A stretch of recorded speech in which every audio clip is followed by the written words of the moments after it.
চিচিঙ্গা দিয়ে মাছ দিয়ে রান্না করব। দেখেন আমার প্রথম গাছের চিচিঙ্গা, আজকে প্রথম পারলাম, এই প্রথম তরকারি রান্না করলাম, মাছ দিয়ে রান্না করব। আসসালামু আলাইকুম এভরিওয়ান, কেমন আছেন? আলহামদুলিল্লাহ আমি ভালো আছি, আশা করি আপনারাও সবাই ভালো আছেন। তো চিচিঙ্গা তরকারিটা এমনিই যেহেতু একটু রসালো থাকে, তার মধ্যে পানির পরিমাণ একটু বেশি থাকে, তাই আমি খুব বেশি একটা ঝোল দিব না, অল্প একটু ঝোল দিব।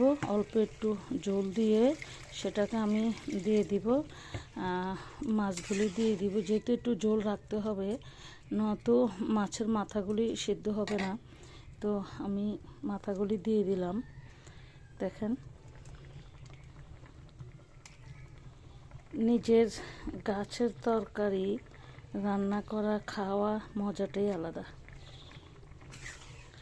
আশা করি সবাই বুঝতে পারছেন তরকারিটার কালারটা কেমন হলো বা কি আসে বিষয় একটু কমেন্টে জানাবেন। আসসালামু আলাইকুম।